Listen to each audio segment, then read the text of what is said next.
All right, well, today we're going to try something new and fun. All of our videos so far have been extremely professional, especially the bourbon tasting one. And so we thought that we would try something crazy here. So we have some really awesome clients. They're in different industries. Some of them are entrepreneurs. Some of them are highfalutin big shots at companies, director and above type thing. And I also studied some of this stuff in my doctorate program, just kind of the range of things an entrepreneur can do. So we always talk about, oh, we should start the next Facebook, but then what happens next? So we thought about doing a video series, this being the first, of what's it like to have these different pathways for after you grow and succeed as an entrepreneur, as a business. You could think about, maybe you could be acquired. You know, Google's acquiring everybody. They're sitting on a lot of cash so that they can acquire businesses. You can IPO. Most people don't know this, but we're in the U.S. economy at record low levels of IPO. And so it's kind of becoming what does that stand for? An initial public offering. Okay. So if you want to be listed in the stock market, the first time that your stock is tradable, you IPO. So that used to be more popular. So it's kind of interesting to talk about. Or you could just kind of operate your company forever, hire another manager. Well, today we have a special guest, Mr. David Shamlin, who recently left a company that is preparing to IPO. And so we thought that we could use this opportunity to get some firsthand insight of what is it like for company directors and managers to prepare for that IPO process, because it's not for the faint of heart. You have, Sarbanes-Oxley, and you have a lot of new kind of pressures and stresses, but also some new opportunities. And so we just prepared a couple questions, and there's no right and wrong answers. We're just here to hear from you, David. So great. Yeah. So I guess first off, describe for everybody what SaaS, S-A-S, not software as a service, S-A-A-S. Describe what SaaS does as a company, and what your role was at SaaS. Okay. So SaaS is a software vendor and provides both software and services to go along with that. That's for organizations, primarily businesses, but universities and research centers use it as well. The core part of the software, there's a lot of analytics built into the software, a whole lot of analytics, and those are used to build out business applications that allow banks to monitor activity for possible fraud, assess a person's credit risk, optimize marketing and sales plans, forecast sales trends and things like that. I worked in the engineering side, and as a director, I led a team of about 100 engineers, and we oversaw a lot of the core part of the SaaS platform. So we managed, our software managed things like logging in of a user and managing authorization to different services that were available within the stack. We provided a lot of the data access. SaaS interoperates with all kinds of data sources that are available. And so we dealt with things like that. Cool. So SaaS, has been private for a long time. Yep. Large company. Maybe one of the first companies to experiment with the whole cool campus idea that's very popular with Google and everything. Peanut M&Ms, right? Plain and peanut. Yeah. Maybe some beanbags back in the day, maybe? Maybe, yeah. Yeah, okay.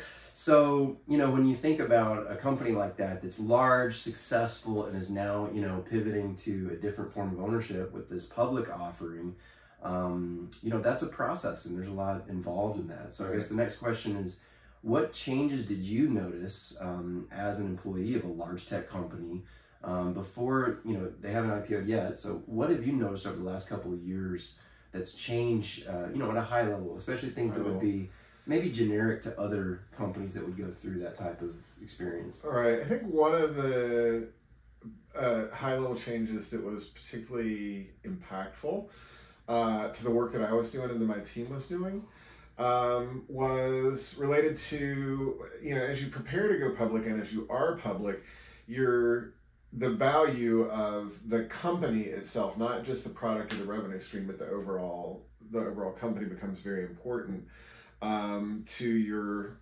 health and success as a public company. And so the organization was working on ways to increase the value of not only what the product was, but how the product was produced. Okay. And that was driving a lot of changes the way my team as an engineering organization did things. We were transitioning to more open source forms of source management, release engineering, how we built the product and how we put it out the door, for example. And then in other parts of the company, in marketing, in sales, there was also changes, process-related changes being made, operational-related changes being made, so that the effort that the people were putting in was hopefully and intentionally always driving more value, right? You were getting more value than your cost, and that started for me and my perception at work there to really thinking about, okay, if I solve this problem, if I complete this task in this way, is it driving more value than expense? That's really helpful. Maybe what would be one example of something that was before was this way and after was this way? Maybe did things was there more of an emphasis on faster turnaround of development cycles, or a certain type of development that was done? Like, could you tell us like a quick story of something that you saw change? So we weren't necessarily trying to deliver faster, but we were trying to a change. Previously, we had very long release cycles. They could be 18 months or even longer before we released significant updates. So the company was also moving more towards becoming a cloud provider. And that, from a delivery mechanism and an infrastructure perspective, allowed us to deliver features much more quickly to the customer base.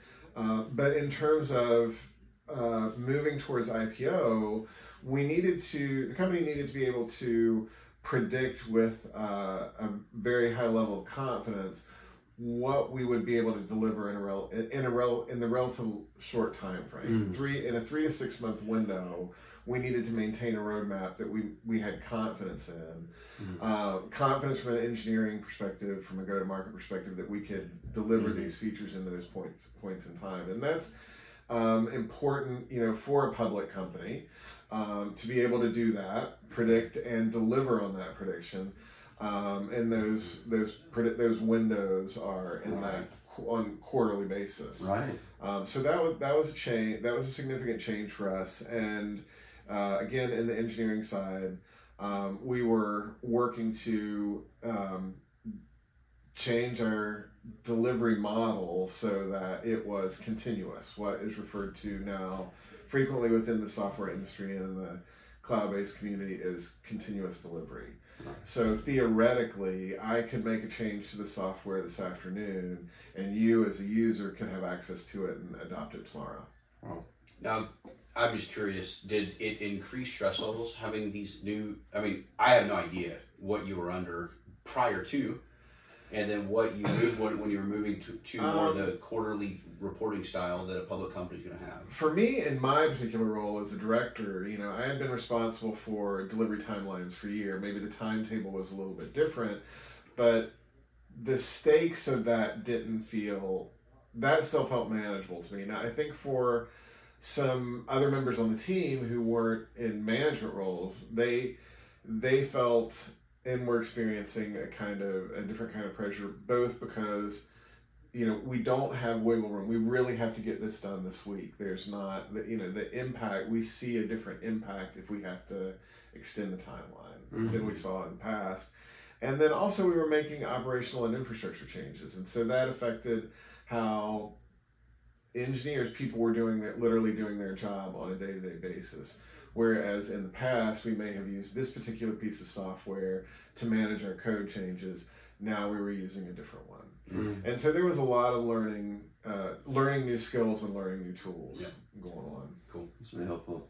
So I know that we're asking you about your specific experience, and it may be hard to generalize, but if you were to maybe give advice to another employee in another company, perhaps in a different industry, but that company was preparing to IPO, what kind of advice would you give for this kind of a stage of the company's life cycle? Yeah, I think the first thing I would say is get comfortable with change, right? Because there was just a lot of it going on. SaaS, from an operational perspective, SaaS was privately held company, is present with over 40-year history. So across the entire organization, things had to change. Things have to change, and so there's change going on within this large organization. Some of it hitting particularly close to home, like in my case, how the software was built, packaged, and delivered, and what our delivery timelines look like. So that was a very direct impact, but then there was some secondary impact, like how the financials are being managed, and how my team and I had to record and report our time and work in different ways. Yeah. And then I think everyone in the organization needs to get comfortable and embrace change, and that's an inherent part of the process. Was it irritating having to learn all of it? I mean, it's kind of, some people really like change, but yeah, I mean, that was the second thing that I was gonna, I think, where you're going is in my role, which is a director, mid-level management. A big part of my job became about helping my team understand the changes, embrace the changes, and adapt to the changes. And that very much was my job, a big portion of my job as the company launched this IPO. So you heard a lot of complaints. Is that fair to say? Yeah. I mean, it would be, not everybody is comfortable with change. Yeah, generally, right? I would say people aren't. Actually. And then change is hard. Some people who do appreciate change and enjoy that more, you're not going to like all the changes. Like, sure. Why do we choose that path instead of this path? Well, we did, and suck it up. There's no change in that now, right? That's right. No That's right. That choice has been made. So let's just deal with it. Let's adapt and move forward. Wow, so big changes. Sounds like there's pros and cons and everything. So following up on that, we started the video off with some context that an IPO is one potential, exit strategy, if you want to think of it that way, for aspiring entrepreneurs. So if you start a company, you can run it till you die, you can hire a manager, you can get acquired and get liquidity that way, or you can IPO, which used to be kind of the holy grail, but I think more and more people are realizing there's really just pros and cons. And so what advice or comments would you give to an aspiring entrepreneur that's thinking, with the end in mind, thinking about an exit strategy? What kind of would you say about the IPO path, as one of those pathways? I would say that is. I think I'm going to come at the point from a slightly different perspective than that, because over the course of my career, in addition to my experience with SaaS and employer, I got very involved with a number of SaaS partners from the technology front, and a number of those were startups. And so while I was working with them, I watched, I got to know some of their founders and some of their leaders, and actually watched them go through either acquisition or IPO. And the thing that struck me is the people that are in that position of being the founder, right, of this particular organization. I think, what are their values? This is their baby. This is their creation, right? How do they want to share it? If they want to share it with somebody else, share it with others, the control with others, are they going to turn that control over, or are they going to share it? Do they want to share that control? And then IPO I see as a way of sharing the control. You can still maintain some ownership in that, but you're going to have a set of partners, right? Shareholders.